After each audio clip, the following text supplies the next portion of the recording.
Welcome to another episode of According to Amabile. My name is Michele Amabile, and I've got a Golden Globe winner today.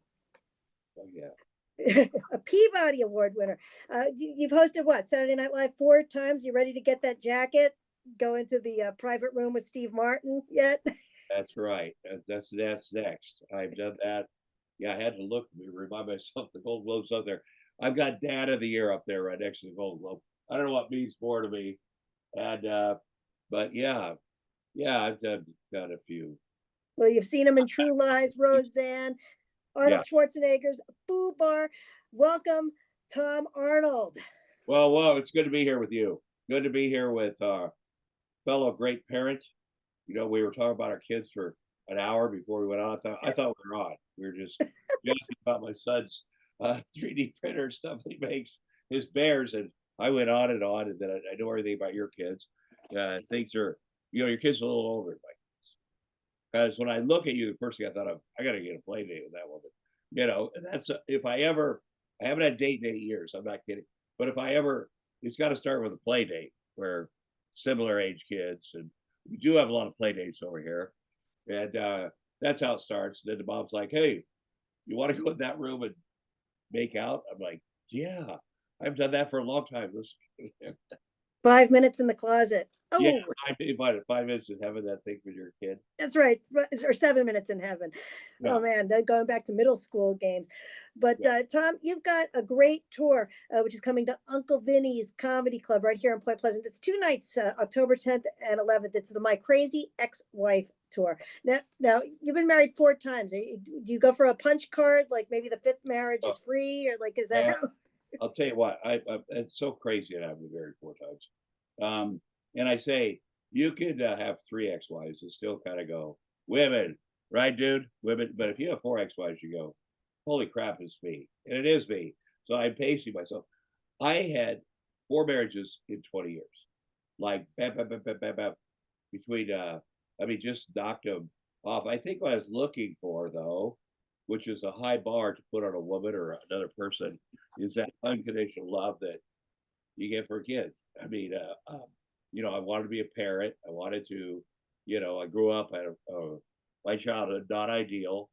There's a documentary series about my little sister called The Queen of Meth, and she was the biggest drug dealer in America. It's a pretty good documentary series. You actually might like it. And so it goes into our childhood a lot, not ideal. And people are always like, was it embarrassing having your sister be a drug dealer? And I'm like, no, when I was doing drugs, it wasn't embarrassing. Pretty freaking handy. But this parent thing, and I'm very a wide variety of women. I think I was insecure. Yeah, for sure. Insecure. I never liked dating. I had, between my first and second marriage, 5 days is 5 days. There are people that want to fix you up with people. And it was so confusing. I thought I was cheating on everybody. And I'm like, the next person I meet, I think subconsciously I did that. So I wish I had the money back for the weddings and the diamonds and stuff, but to be where I am right here, you don't want to change too much. So I'm very grateful for the life I have, and yeah, it's shocking that I got married that much. Well, how many ex-wives before it becomes a hobby instead of a lifestyle? Well, I had a goal. I think now that I think back was to be a dad, to be a parent, have raised children, and I think that was, and I projected that onto other people like that was their goal. They said it, nobody's innocent here, but I think that what happened is with each marriage, 4 years, I I felt like I did my best. I hung in there. I did things tend to get mean towards me.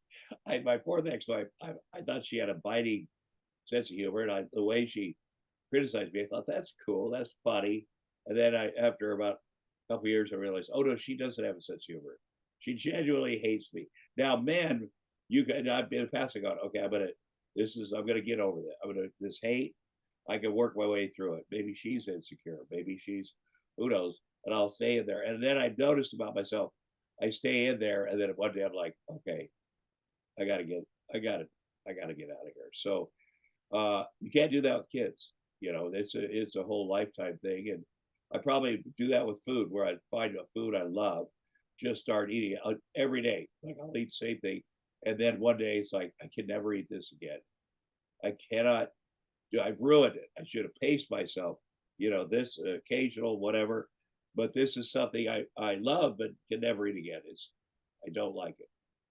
Well, going back, is there an ex that you wish you had broken up with sooner? Well, I mean, you know, Roseanne and I were friends. We met when I was 23 back in the Midwest. We were doing comedy and we hit it off so well and go travel and party very hard and do stuff. And she had her own life out. You know, she eventually had her kids, you know, and she had a husband. And so there was like, and I was 7 years younger. I'm like, this is just great fun. And then she asked me to move out to LA, which is everybody's goal eventually. But I started writing jokes for her. And she would do it about Johnny Carson. I'm like, oh my God, that is so satisfying. And they said, I got a TV show. I want you to write it. And that's a real job. So then I came out there. Now, my fiance, I've also had 4 fiancés in there. So Oh, I don't always get married. But my fiance, who I lived in Minneapolis at the time, was a hairdresser. And Roseanne came back for my going away shows, which is how you do it. You make a little money. And she was doing Roseanne's hair. And this I found out later. And Roseanne said, hey, what's Tom like in bed? And it stunned her. And Roseanne's hair ended up looking like the Bride of Frankenstein. I kid you not. Like I had no idea she was interested in me in that way. You know, I thought we're buddies and whatever. So that a lot of things happened in that 4 years, and just a lot of great things. You know, she was there for me, and then I got to be there for her with, you know, I got sober, and then she had the multiple personality disorder thing, and I got to be there for her, which is it's an unusual thing. She's talked about it a lot. It's, you know, it's hard to figure out. You know, also she had 27 different personalities, and only 2 of them liked me. That's not even a joke. I think one was a small German boy, but so I said she's been of service to me. I need to be there for her. And you know, if you're sensitive at all, you know, be in a relationship with someone loves you and then hates you, and it seems like, you know, but people go through things, you know, people go through things to get sober, and the people stick with them, and they, as long as they're, you know, really working on it themselves. So again, I had no idea how to do any of this. I had no idea. I had teenage stepkids. I had no idea. I just knew you get up every day, you do your best, and try to figure this out. And you make mistakes, and then you go, next time I'm going to do better. And then my next time was with a 20-year-old college student who had never lived away from home.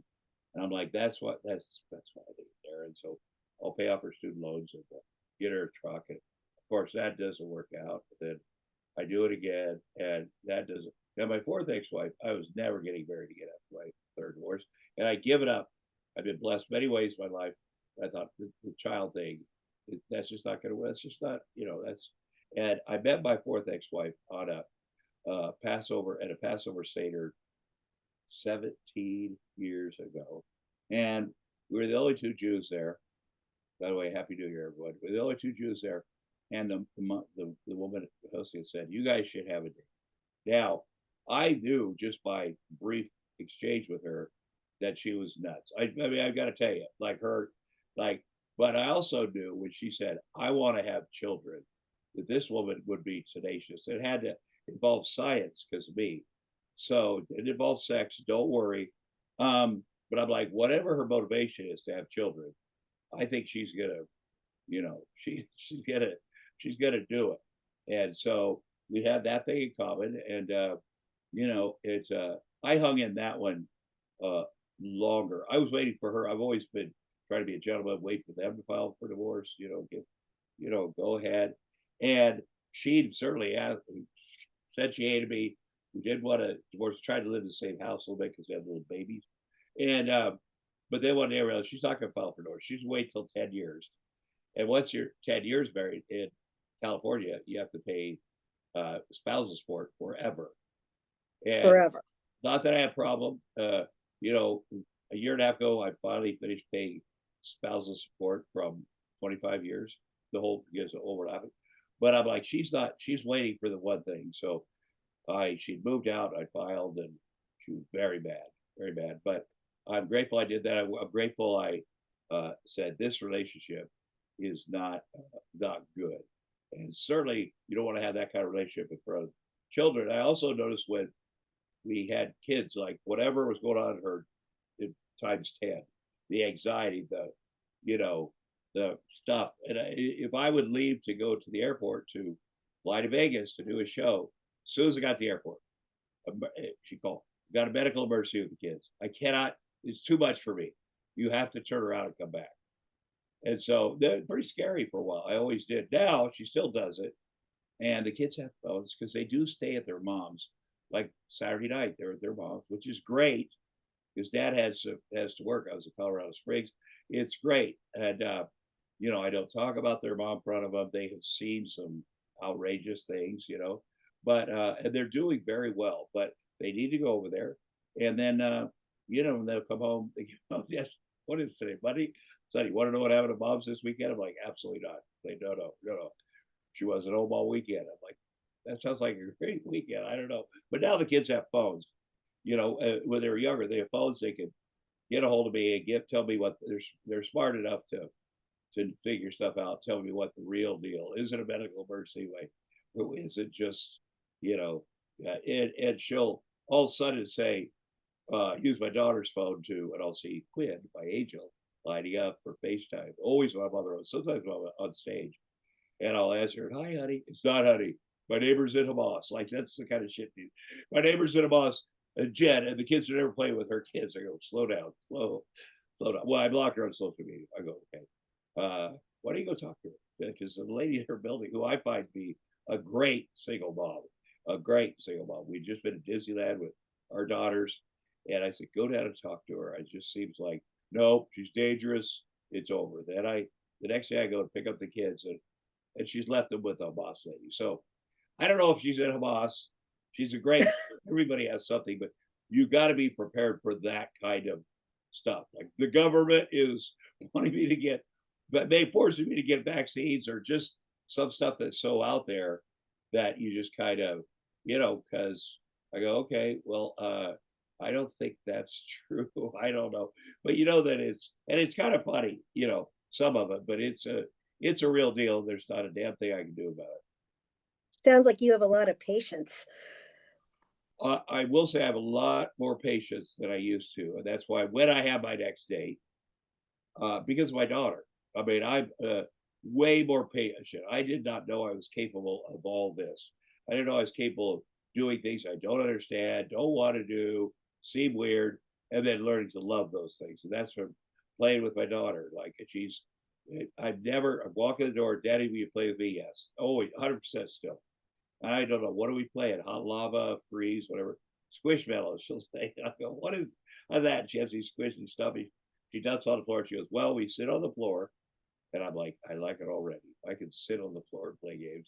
If I can lay down and play games, that'd be better. But, the old me, if someone said, let's go for a hike and run in Canada, I'd be like, no, I don't want to do that. Do that with your friends. That's what I would say. And now, I'm like, I love Squishmallows. Whatever it is. And I think I for sure would make me a better mate because I don't go, oh, I know I don't like these things. So I am not going to do it. You would have more fun doing it with someone else. And now I think because of the intimacy I have with my daughter, that I may be able to do a lot of things that I probably thought I didn't want to do. And it's a way to keep you out of relationships. You don't get to, you're sort of protecting yourself, but you're like, I'm standing my ground on this thing. And I just don't, I think I would be better at doing it. And the patience with the mom. We're in court again, a couple of weeks. I got a stack of frickin', because she files stuff, 400 pages. And it's about the kids. It's about how bad the kids are now. She's gone through years of, trying to have me arrested, trying to, a judge filed a court order with her. You cannot call the police for any reason, anytime. You'll never see that in the court order.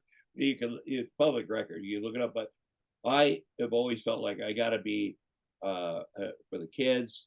I got to, they're here most of the time.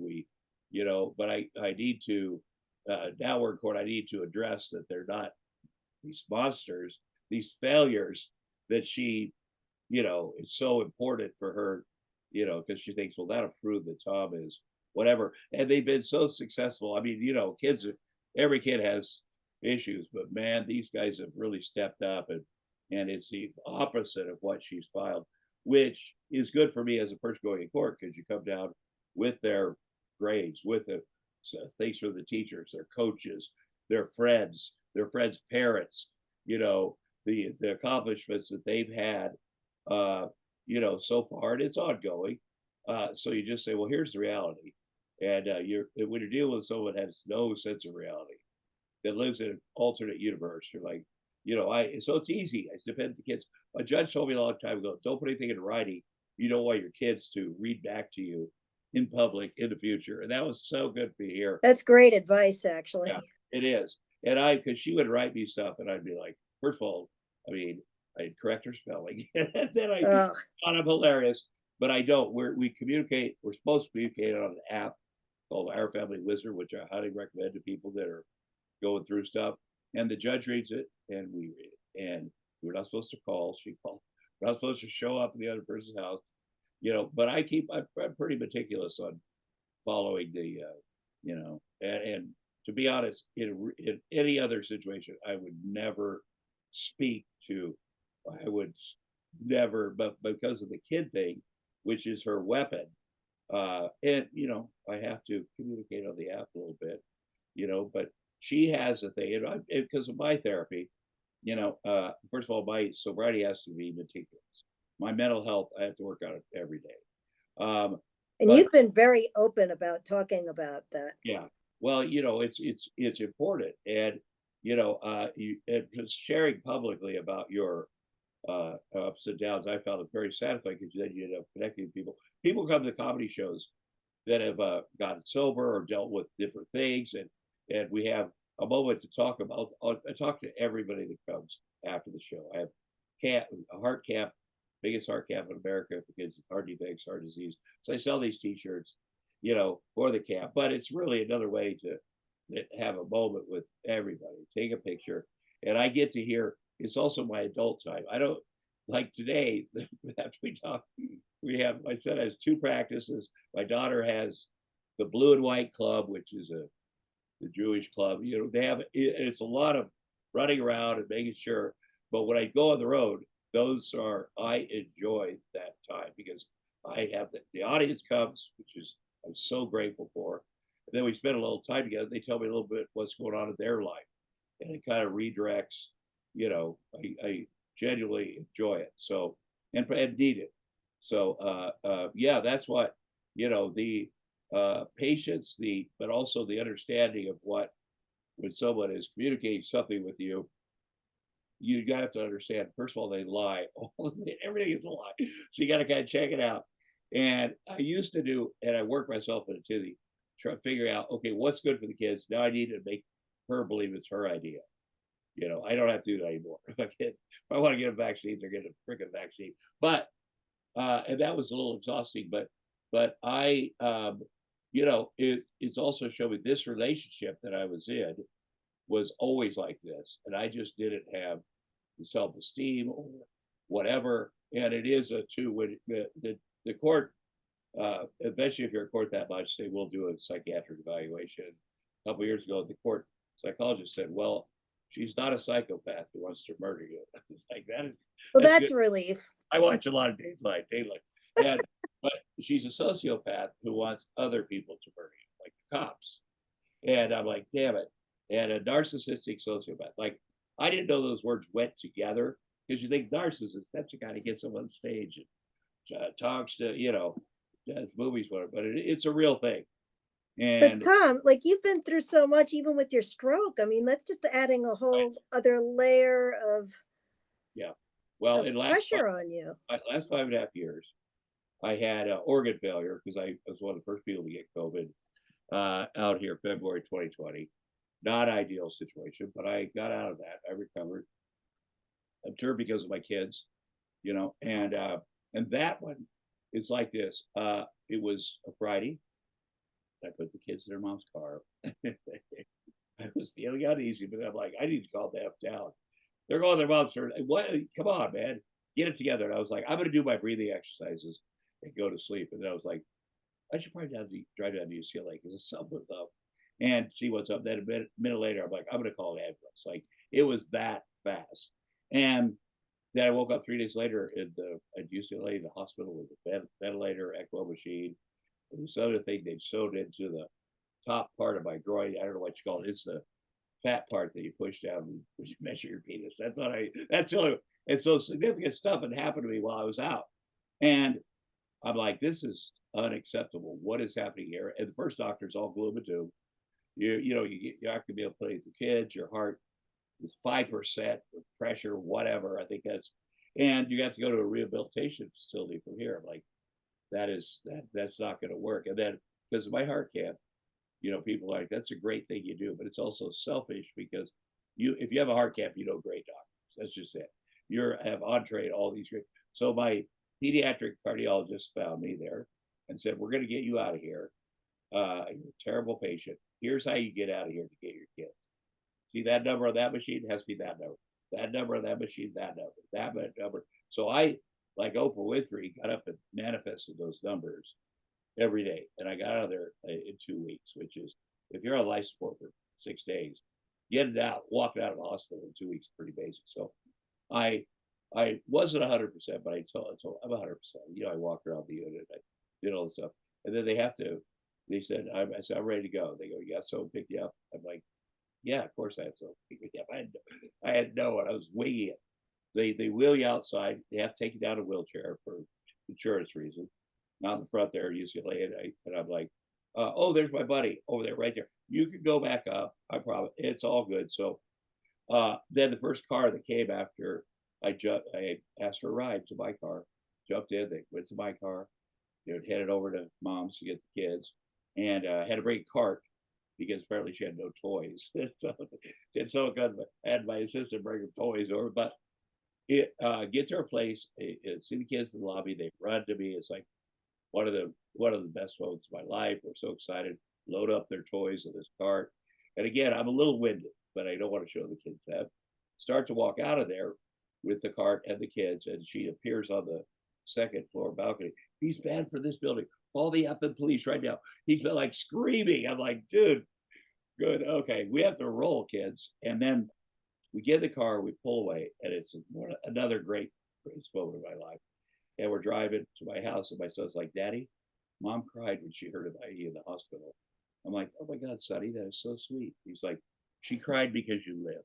Like he did. Oh So man. there's a life insurance policy at $2 million that for some reason I have to pay for, that she's the beneficiary of. And I used to joke about it, but she genuinely wants to cash it in. So I have, I had that in 2022. I had a small stroke. I was giving the kids a bath. We were doing a thing in the other room where it's hard to get them in the bathtub. And it's Yes. all night. I'm like, okay, whoever gets in there first wins. And they come running in there. I got to run. They both dive in there, got the basketball stuff. I'm like, okay, we're doing this tonight. This is how we're doing it tonight. And then at the end, getting them out of the bathtub because they got all this stuff going on in there, Then they got all their toys in there in the bubbles. Yeah. Then yeah. So I do a thing where I turn around at the door and I said, count to 10, whoever gets out first. And I was holding my eyes like this. And when I turned back around, it felt like a curtain came down on this eyeball. And so I was like, maybe I hit myself in the eyeball. Maybe that's what just happened. So I get him out of there, get him in bed, and half my vision came back. And so I am flying the next day to Alaska to film this movie. And I thought, you know what, I'm going to deal with it. I'll get up there to Anchorage. And if I need to go to a hospital and check this out, I'll be fine. So, but then I was like, I looked up on Google, maybe it's a floater, but then I'm like, what I'm going to do? I'm a parent, I have responsibilities, taking the kids to school. And then I'll go by UCLA and have my eye guy. And I get in there and he shoots some dye in me. And he comes back, you've had a stroke. I'm like, I knew I'd hear that one day, but I didn't want it. So we have a 24-hour stroke protocol, and we put you in the emergency room and you see a list of strokes 1 through 10. And they ask you which one you had, and it was a one, thank God, because you get up like 6 or 7. It's like doing hot ones. You're all good, and then you get up to 6 or 7, and you're like, whoa, something's wrong here. So very grateful. Got blood thinners. I had to lose 80 pounds. I didn't realize. I was like, what could have caused that? During COVID, I gained like 80 pounds. Everybody gained weight during COVID. I think I looked like Winnie the Pooh when it was done. Again, when kids are the only people that see you with your shirt off, there's less pressure. And I had a beard, which is sweatpants for the face if you're a man.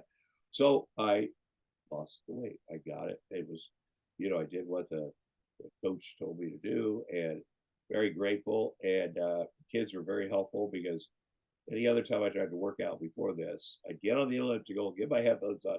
They'd be right there at the fighting. I could see them go, he did this, he did. And now, the first time I did it, and they came out, they're fighting, and my son's like, Quinn, Dad needs this for his mental health.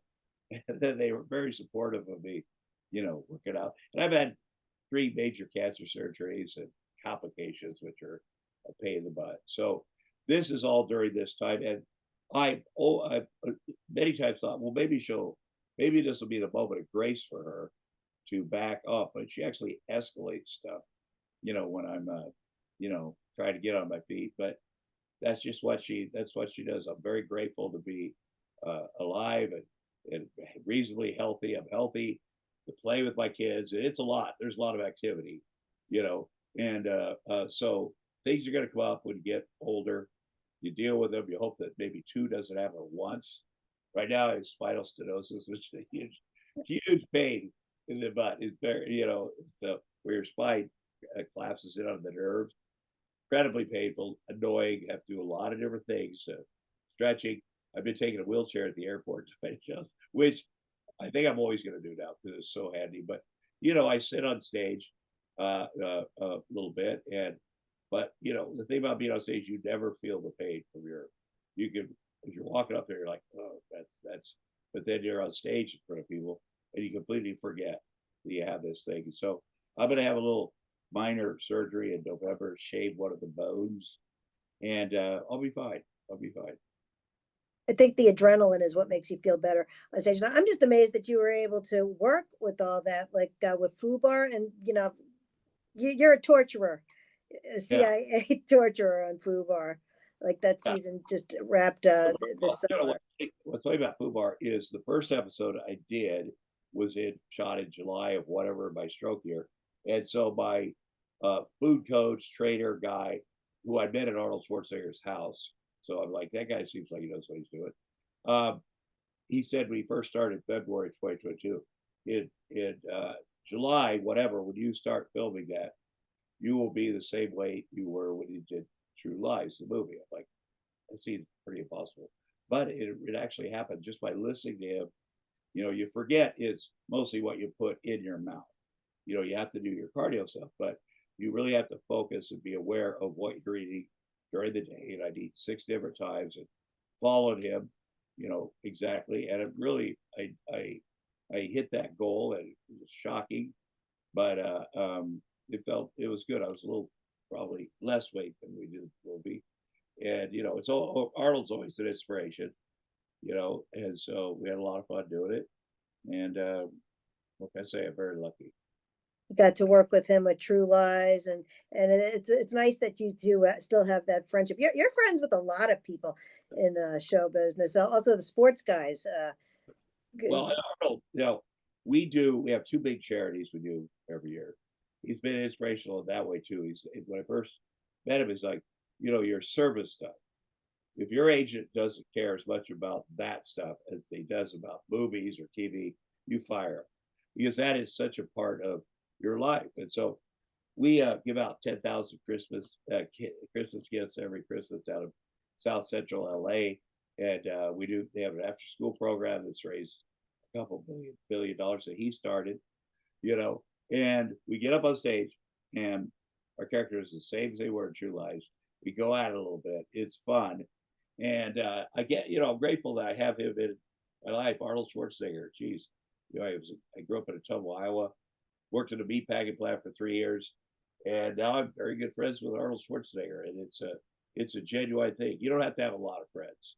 Your circle does not have to be huge, but the quality of friends I have is inspiring to me when I'm down. I'm like, why would they be friends with me if I was, so it's inspiring, and I'm grateful. I think I still quote your line in True Lies. What kind of a sick bitch? I sell ice cube trays in my show because people bring them ice cube trays. They're so hard to find regular ones. So my guy that opens up made some that are a little more handy, and then I explained what that's about. I also don't assume people know that I was in True Lies. They know what True Lies is. A lot of people that were very young when True Lies came out, they come to shows, they're not quite sure what it is. I used to assume, years ago when I get on the road, oh God, all they're going to know is that I worked on the Roseanne show, that we were married, and whatever. And eventually, that's you hopefully do a bunch of other stuff, and they know this or that. And I find now there's people that the audience had no idea. They don't know what the Roseanne show was. They had no idea I worked on Yeah, that. but Tom, I knew you were writing for those first seasons of the Roseanne show, and it was very, very. You had some very funny, very Tom like. I believe you were behind the Becky the passing gas episode.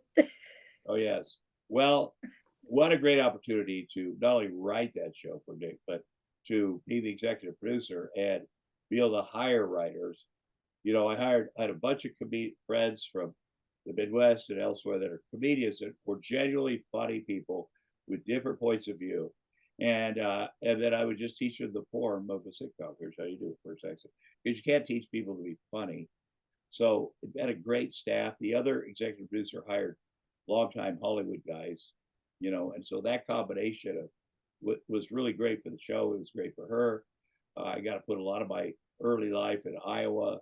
We had a loose meat sandwich place, and so Iowa, so I put that in the show. I put, so I was very familiar with what the family on the show, the characters were going through, and it worked well. The second year of the show, the other writers like, you got to be on the show, man, because people knew Roseanne and I were dating. I was like, okay, well now I'm on the show. Now I'm an actor. I was a writer. I was a comedian, then a writer. Now I'm an actor. And, get acting on the show was the most pressure I've ever felt, because there's a lot of people that are rooting against me, and rooting against Roseanne too, but rooting against me. And so, I had to really work on that. And she was very helpful. And so that worked. If that had not worked, who knows? I may never worked again. But I was too dumb to know how the big of opportunities I had, like how much pressure there should be on, you got a number one TV show that a lot of people watch TV back then, and you're basically running the show with not a lot of experience, and you just kind of. And my thing was always like, what does she want? It's her show. And when I first came in, we first started. There were writers that were not really fans of hers for some reason. They thought it was their show, and I just went by and I'd say to them, I come up the office, I go, I don't know how to finesse this. I haven't done this long enough, but whatever she says, that's what goes. And I don't want to have to throw you out of a window, but and by the way, she's always right, because it's her show. So whatever she says, and then I'd measure that off with, I had to get her to go to work every day. She didn't want to go to work, and this, that. So I said, if you don't go to work, you're going to be so upset with yourself if this show gets canceled. And I'm not going to let you do that to yourself. So it was a battle. And I remember one time early on, she's like, I want to go up to Tom Warner's office. That was the big executive producer. He still is. I think he owns the Boston Red Sox and Liverpool soccer team. Great guy, very successful, produced Cosby, all these different shows, very rich. And so we go up to his office. She goes, I want to tell him. And she says, I want to quit the show because nobody respects me. And I, and she goes, you give me one reason why I should not quit the show. And he's like, I'll give you 100 million good reasons. And that actually got her. And I looked at her like, that's a lot of money, dude. And she was like, oh yeah. So, it was, things were, it was this great opportunity for 6 years to sometimes we're stressful, but that's it in life that happens. So I'm I'm happy I got to do it. Did I hear correctly? Was your office John Wayne's office? My what now? Was your office on John Wayne's old office? He was. It was. But actually, That's so cool. that office, because I started my TV show Jackie Thomas right during that. So I'd run over and do this stuff with her show. Then I had a show I loved, which is Jackie Thomas. I had John Wayne's old office up the second floor. It's so cool. There's all this stuff. And when she'd get mad at me, one time she got mad at me, went up in the office. I took everything glass that I had, I don't know, awards, but also statues and stuff I bought, and threw them out the window. And I pulled into the studio. I see a pile of glass and Oh broken. no. I'm like, oh, she's gonna care. She's something's up. And I think that's right. We got divorced too, but there was just a pile of stuff. But that happens. It's stuff, you know.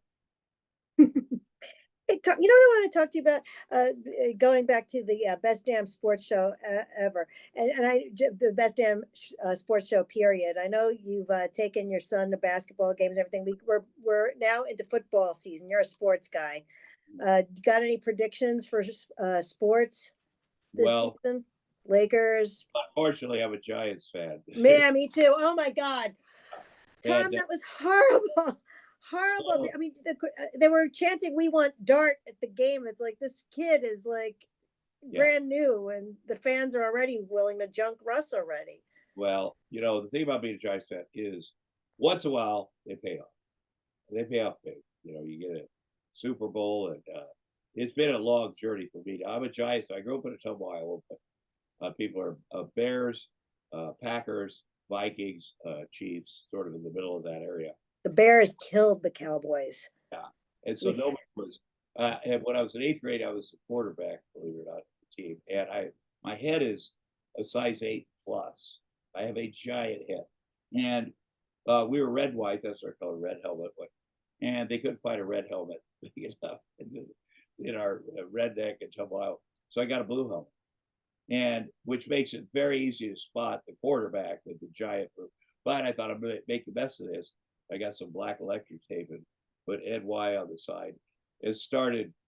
I'm going to be a Giants fan. I started studying the team and all this stuff, and you got to do what you got to do. And then later in life, I became friends with the owner. Bob Tisch was a gentleman, very wealthy, very successful. He grew up in Queens. He always wanted to be, his dream was to own the New York Giants. And the original, the Mara, the family that owned it, that was their whole source of income. So they needed some cash. So I think he spent, in 1989, $25 billion to own half of the team. It's worth $3 billion now, because that's how rich people know how to do it. But he just wanted to shake hands with the players after they left the locker room. He didn't want to make any decisions. And so I got to travel to some Super Bowls with him. And, he's older. He's always trying to fix me up with one of these crazy, there's several women owned teams. And then his son, Steve Tisch, who's a producer, and we were friends, and then became better friends. He was my best man, and I'm the godfather to the Tisch kids, and so I this thing played out really well. Where I rooted for this team. Now I'm sitting there with these great opportunities to go to games and knowing people, and you know what? The best moment of 2008 down in Arizona, we had the Giants had been to a Super Bowl before that, and I remember being on the bus with the families, and it was over in Tampa. Everybody thought we were going to win, and Bob Tisch thought everybody said we're going to crush this team, and we got our butts kicked. In fact, the Tisch's owned a hotel in Orlando, so it was a drive from Tampa, and I wouldn't even get on the bus with the family. It was too depressing, so I hitchhiked back to there. But so by the time we got the Super Bowl again, there was no chance we're going to win. The other teams undefeated, Tom Brady, Patriot. It was so not stressful, and went down there, and we're in the Tisch box with Mayor Bloomberg and all the people. We have no chance to win this game. We didn't have passes for the field because we didn't want to go down there when Tom Brady's celebrating his And about a minute and a half left, a miracle happened. With the eight, Eli Manning got out of the sack, threw the ball, the guy's head, then the touchdown, and it was crazy. And threw a bear up there, hit his head on the city, and we all just the Bear kids, who are all actors now, most of them, we just stormed the field, and the security's always tight. It's very tight, but there was so many of us looking for passes, and that was just pure joy, because that reminded me in life, sports are better than life, because anything can happen. You're still in there, and you need moments like that to, okay, that was impossible, that happened. Maybe I will be able to do something in this other field, or so whether it be a movie actor, a guy that grew up in Tomo, Iowa, be movies, TV, whatever. Every dream I've ever had has come true. when people are like, they tell the kids, if you dream it, you can be it.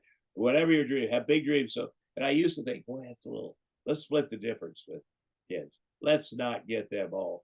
But then, every dream I've ever had came true, and so including being a parent. So it's hard for me to tell my kids, yeah, that's impossible, this thing you want to do. So it makes it because I guess everything is possible. Well, looking to the future, would you ever consider a reverse Bachelor show where all your ex-wives will compete for alimony? Yeah. Oh, geez. That's a good question. I have to say this: so the sports show, best sports show period, that's best job I ever did.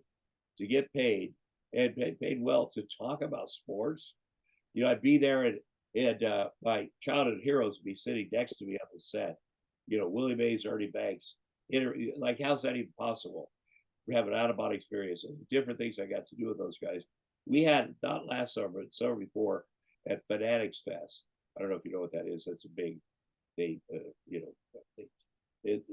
sports cards. All the athletes are heavily involved with that. They sell their memorabilia. They do. Anyway, they put it on, and we had a 20-year reunion of the best sports show. Everybody came in. We put on this big live show, and it was great. As soon as we started filming, it was just back there. We were right back there. So I would love to do something like that. And but who knows? Who knows? That would be fun. I wanted to do some quick fire round questions Okay. with you. Okay. Let's see. Here we go. Your first celebrity crush. Oh man. Well,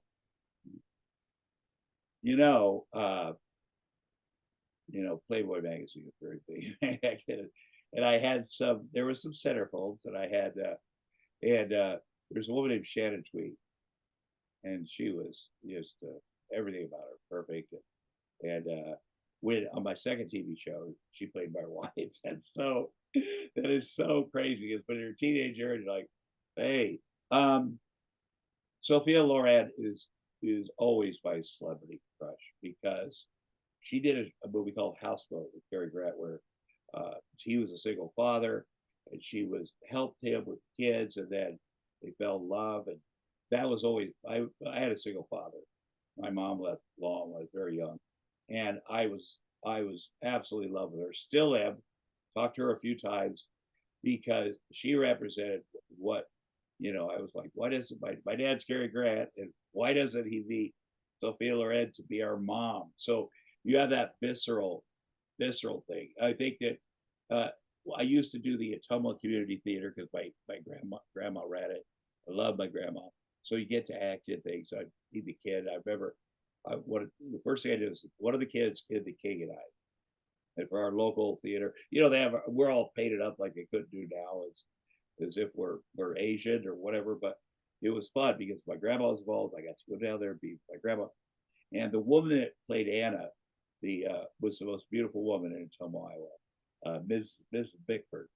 And at the end of the little run, I had a program, and I brought it up to her and said, would you please sign this?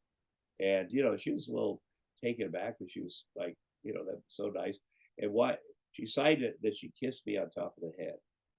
And I remember thinking, if that's what you get from acting, that I'm all in. That feeling, like that was pretty good. Pretty good. 70s TV shows, sitcoms, dramas, or variety hours? Well, what was the first part? What was the first part of that question? Favorite 70s shows, either sitcoms, variety hours, or dramas. Favorite 70s show? Well, 70s, there was a lot of shows that all the Norman Lear shows that, me watching when I'm young, like, what is happening here? This is, there's a lot going on. People are writing television. They're very funny. But then you see, all the family, Maude, Good Times, all these shows. It's so different than the shows I grew up with in the 60s. So it did inspire me to go to maybe be a writer and think, you could do some good stuff on television. Trying to think what my favorites. I do 70s music is I'm very good at guessing in 2 beats every song from the 70s. My kids do TikTok radio, and then once I'll flip over to 70s, so that's the music.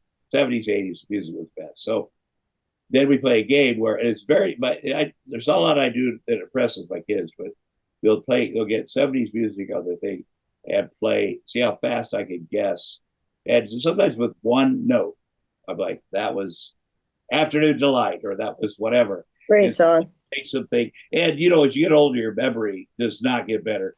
But 70s music, my memory is very good. And you have a visceral connection to it. Just remember where you were, what you're doing, where you're making out, where stuff like that you kind of forgot about. But when it's something like music or something else, you're right back there. So that's important to do. I can't believe how old I am, but that's important to do. And then finally, best prank you ever pulled? Well, the best, I have to say that last April Fool's Day, we were here. I think it was Cesar Chavez Day, so we were home from school, and the mom showed up outside, and because the kids, I do a lot of April Fool's stuff. My daughter's very good at it. If I forget, and I assumed it was an April Fool's joke. It was not an April Fool's joke. The police or whatever, but it would have been a good one. Now, Michael Strahan, who I loved, I've known since he was a rookie for the Giants, just a very talented guy, a guy that started on the Best Head Sports Show, and this guy's going to have another career because he knows how to communicate, and not all athletes do. They have to learn stuff, so after I left the show, I think 2006, the producer called me and said, "Hey, we want to do an April Fool's joke on the set. We'd like you to participate. Here's the joke. You come down. We've created a book for you. It looks like you've written a new book. You come down, and Chris, the host, is in on it. And you're promoting your book, but you start going through the things you've talked about in the book, which are the people that are sitting there. And I've revealed a lot of personal information that I knew from whatever. So I'm talking it through, and he goes, the other guy's going to get mad.